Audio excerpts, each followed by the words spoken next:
welcome to an APS webinar Q&A. This is for the asbestos, how projects can impact on the duty to manage. We've got Richard Bennion from Ion Consultants and Sam Lord from the HSE. We're going to jump straight into the Q&A. Just as a reminder to everyone, the Q&A is published separately onto YouTube, but is also in the members resource area. Please don't put questions in the chat. I will miss them. Please put questions in the Q&A. Okay, we're going to jump straight in. So Neil asks, I'm still finding clients that think because they have an asbestos management survey that they are covered and comply with regulations. When I tell them that they need a refurbishment / targeted asbestos survey, they are confused and don't like the additional time taken to carry out the works and the additional costs involved. Is there anything you think we can do about this? Do you want me to? We'll probably both chip in. We'll both chip in. You go first, Sam. Yeah. So yeah, it's. I think the asbestos is quite a technical topic, and I think probably the best way to tackle this is to define the different types of surveying. So there's a management survey, which I always describe as the survey that sort of happens to sort of deals with the day-to-day work and occupation of the building, including sort of any sort of foreseeable maintenance work that might be done by the facilities department. Whereas a refurbishment survey, the name sort of implies that is where you work and the sort of work you actually disturb the fabric of the building. So the nature of the survey or the degree of inspection has to mirror the work that's going to, if it's going to be very intrusive and go into areas which the management survey hasn't looked at. So those definitions are included in HSG 264 actually. So that they're written in quite sort of plain sort of language, but that's how I go about explaining. I think it's the realization that asbestos, when it was installed in buildings, it was put everywhere, and it was often very much inside the building, inside the fabric. So packers, places that you can't see when you just walk into a room. So I would try and explain it in those terms, and then I think that should be that hopefully will sort of provide the distinction between the two and the need for the different surveys. And remember, a refurbishment survey doesn't have to be done with the whole building. It can just, and it often is just what they call a targeted refurbishment survey to sort of match up with the particular work or project that's being done. But yeah, so that's what I would say. Just to chip in on that, I think I use when clients are sort of asking the question, I normally say, your management survey may find about 80% of the asbestos that's actually within the building fabric, and there's 20% that's hidden because of what Sam's just mentioned, hidden within cavity walls, underfloors, deep within the building itself when, formwork's being used to pour concrete, for example, and it's just, you just wouldn't find it unless you did those intrusive inspections. So it's important to have that additional really targeted and specific asbestos survey carried out, Tommy. Thank you ever so much. It's a bit worrying. The more you hear about these things, the more you go, oh no. So Callum asks, how can we respond to R&D asbestos surveyors who have heavily caveat their R&D asbestos surveys with notes that indicate area inaccessible, when they should have bought a ladder or ensured the client gives them access to all areas required to be working on or demolished? There are also caveats that now they are not liable for any asbestos materials not found. Difficult. I think ultimately there's a level of protection and sometimes insurance clauses as well. But the key thing you need to have in place is that contract review process with the client, the understanding of the scope, and the clarity on exactly what that list of inspection items is going to be, and the expectation that we will have to facilitate access via hiring in scaffolding, mobile elevating work platforms, even having to bring in specialists to make structural inspections sometimes as well, or even the use of licensed asbestos removal contractors to facilitate access. So surveyors shouldn't really have those excuses when it comes to a refurbishment or demolition survey, they should know what the guidelines say and work with the client around that, because ultimately you're not getting what you need. There's always an element of something being missed because we're only human and we're not robots, but you need to take it as far as reasonably practicable, I think, and make sure you're facilitating. I don't know if you've got anything else to add to that one, Sam. Yeah, no, other than the recognition that there are some, someone described it at the conference last week, that the asbestos industry is a bit like the Wild West, which is quite, it's something which just shouldn't be the case, because we're dealing with a very potent carcinogen. But it goes back to the importance of clients really understanding that there's a range of quality of surveyors out there, from some really poor ones to some really good ones. And it's really, really important that they and the really poor ones are the ones that often, they won't take samples, or they won't do any intrusive access. They won't make holes into walls. But it's really important that the client understands what a refurbishment survey involves, and it may mean making massive intrusions into areas, but that's got to be done safely. As Richard was saying, you might need to involve a removal contractor. So some of the caveats that are in the report, they can be surveyor imposed caveats, but they could also be client imposed caveats. And I think that's what Richard was sort of saying. The key really is to make sure that the surveyor is competent and knows what the expectations are. And if they don't have a long enough ladder, or they don't have a core drill or the expertise to know how to drill into a wall safely, then they're not the refurbishment surveyor for you. But equally, the client also needs to be aware of what is involved in a more intrusive refurbishment survey. So again, it comes back down to this understanding and competence. So. Thank you ever so much, Richard and Sam. Just before we go to the next question, we've got a little slew of comments. Dermot says, thank you very much, informative as always. There's that, thank you, Richard and Sam, for the presentation, incredibly useful. Clive just popped up, very informative. John, many thanks for a useful, instructive presentation. So it's all good so far. So Manuel asks, where no asbestos is found in an asbestos management survey, how best should we advise the contractor with regard to limitations in the management report or the decision to conduct an R&D survey? So should I go first? Question. Yeah, I'm just thinking of context. Give it a go. I think what you see, so often, duty holders will have a management survey undertaken and there'll be nothing found. However, I always say that that goes back to the first question. Actually, the scope of the management survey is defined as those areas that I always describe it, you walk into a room and you can see, so the walls, the ceiling tiles, if it's a suspended ceiling, above the ceiling, if there's any hatches, all of those areas fall within the scope of a management survey, because they could be inadvertently disturbed as part of the day-to-day use and maintenance of the building. So that's what a management survey does. But if you need to do any refurbishment work or demolish part of the building, that's when you're going to get into different parts of the building. So, and those won't have been included in the management survey. So they also still need to be looked at if the building is of an age that it could contain asbestos. Now, the likelihood of that, and I suppose it's again defining the scope of the surveys, and that's how I would do it. 100%. Yeah, I think it's understanding the scope and the limitations of that information you already have versus what the project's trying to achieve. 9 times out of 10, you do need to have some additional inspections carried out just to check. And also, I would add, actually, there's often a lot of limitations and caveats in management surveys. So there might be areas that weren't accessed on the day. And again, I always say to people, if you've got a management survey report, as well as looking at where they have been and what asbestos they have or haven't found, also go and find the caveats and limitations section, because that will contain information also of where they haven't looked.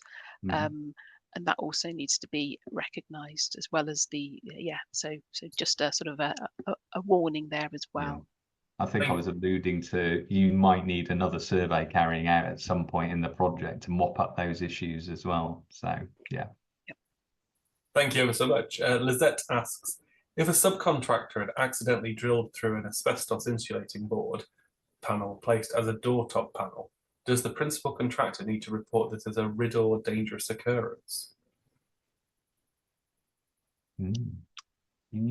Someone needs to, because it sounds like they're taking a power tool to some asbestos insulating board. I'm pretty sure under riddle regulations, it's the employer that has to make that report, but you'll correct me on that, Sam. But equally, the principal contractor has to have the awareness and the control of the site and understand the level of investigation.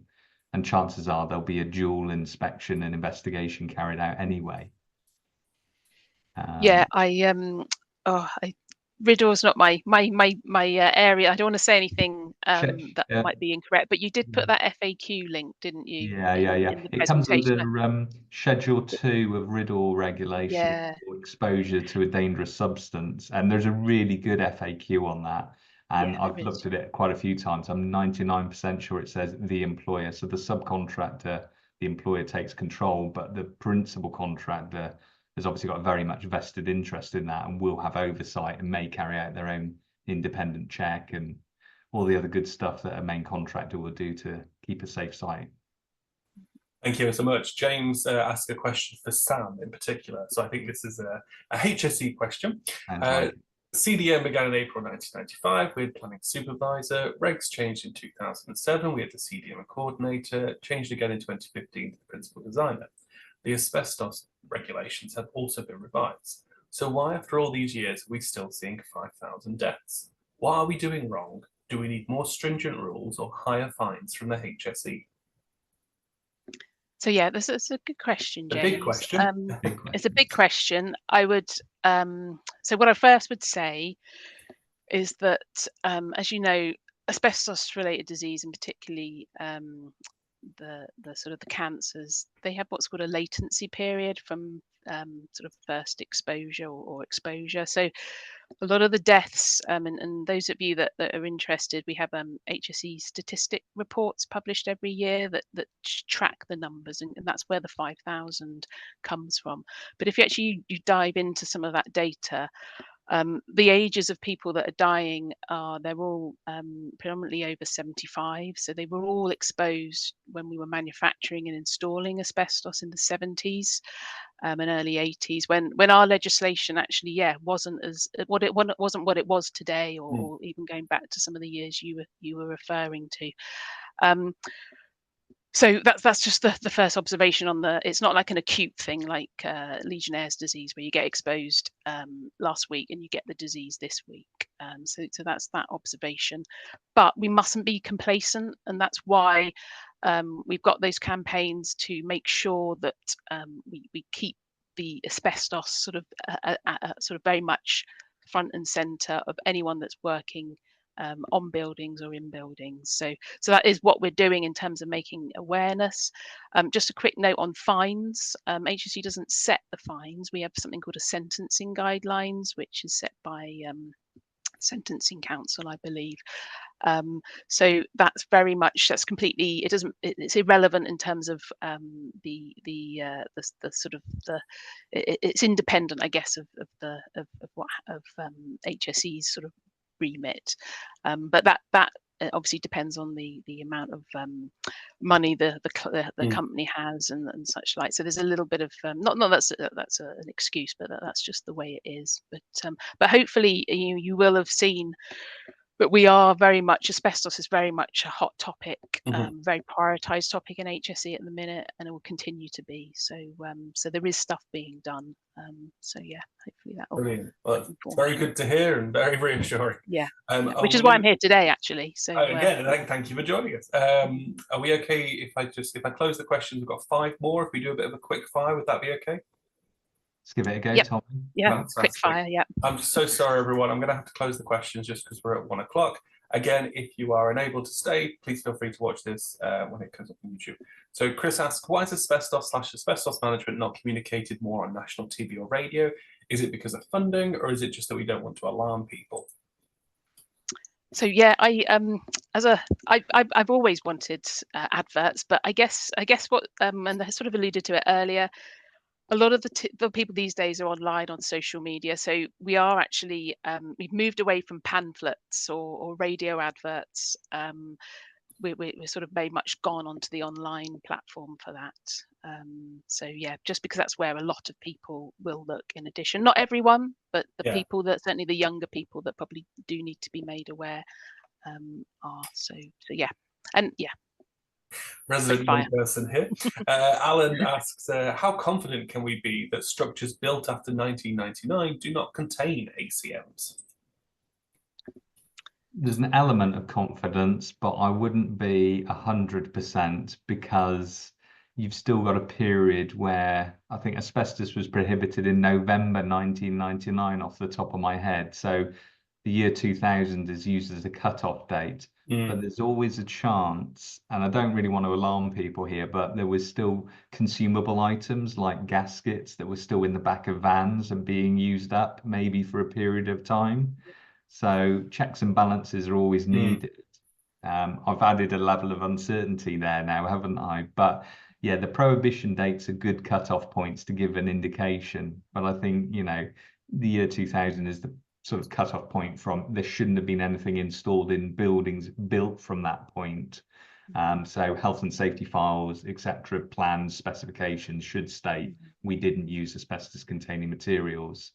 Although I did witness some roofing slates being delivered in November 1999 to a site once that was asbestos cement based. So there was obviously a need to, should we say, move on the stock before things changed. So yeah, there could be a chance. I think you could be probably more comfortable that there's no higher risk materials. So asbestos insulation board was sort of banned in the sort of mid 80s.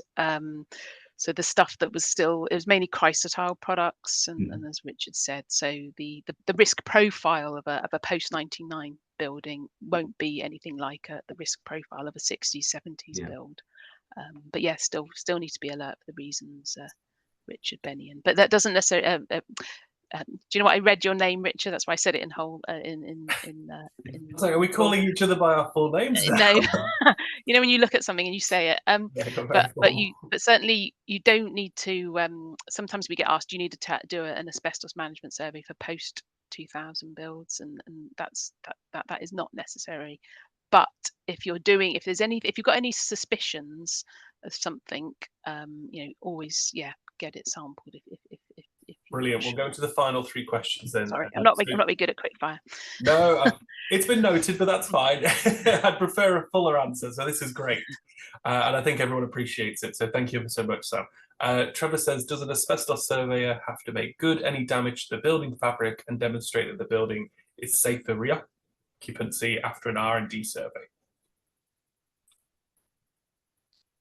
So do you want me to take that one? Yeah, I was going to say, you got to make sure that penetrations are sealed up, because you might have fire protection in place for sure. Yeah, so yeah, it should be safe and fit for reoccupation. You may need to carry out some air monitoring if you're working in and around known asbestos off the live register. So yeah, it depends on the type of building you're in, but yeah, certainly air monitoring can come into play, especially to reassure groups and people moving back into that area the following day. They might need something just to give them that sort of reassurance ultimately, but it's very much dependent on the type of building you're in, I think. Wonderful. I've got two more questions. One's HSE related, so I'll direct that at Sam, and then one's not HSE related, so couldn't think of the other word there. Obviously, feel free to jump in. Gemma asks, can I ask what the HSE's perspective would be on the percentage of housing properties for conducting refurbishment surveys? For example, when we have a housing association with over 300 properties, would you advise, for example, 10% of the housing stock of the same age, buildings, etc., being undertaken? So yes, again, good question, Gemma. There is specific guidance again in that document HSG 264, which I'll provide Tommy a link to just to make sure. But yeah, what with housing associations where you've got lots of properties, and generally, or anywhere where you've got like university blocks where you've got large similar, or even hotels, similar rooms, but I suppose the difference with housing associations, often you've got occupied areas, and that can make it difficult for people to go in and access and do a fuller survey if you've got residents there. But there is I can't remember the exact percentage which is provided in 264, but it is something like that. But it's also, the other thing is like to do a rolling program. So often with housing association, as soon as you get a void property, use that opportunity. And I know it's quite a tight turnaround time, but use that opportunity to go in and undertake any relevant surveying, and also look for the uniqueness perhaps of where the property is. So if it's next to a lift shaft, it may have got extra asbestos in it because of fire protection requirements, or if it's on the end of a building. So but yeah, I'll send you the link. You have to forgive me, numbers don't come to me very quickly, but it is something like 10%. So yeah, I think that's where you got that from. Amazing, thank you ever so much. And the final question from Natalie, either can answer, of course. How would you advise on checking the sufficiency on asbestos surveys for reactive repair jobs within a housing association? There's an example. So as the repair comes in from a tenant calling up and reporting it to the call centre staff, who will then send the job to either an internal trades colleague or a contractor who goes straight to the property. The call centre staff do not have any asbestos training to check if the survey is sufficient. However, the operatives will have asbestos awareness training. What would your advice be? I think the right people need the information at their fingertips, and they need to be competent to understand it. So if it sounds like it's a provision of information question from that call center to the front line, basically, who need that information to interpret at that point in time, what I would say is, if there's any uncertainty, then you should stop what you're doing and not just jump in and try and fix that leak or whatever the situation is. You're better off waiting and getting a proper review of the information, because situation can become 10 times worse if you've disturbed asbestos unknowingly, trying to do the right thing. Fantastic. Okay, thank you ever so much.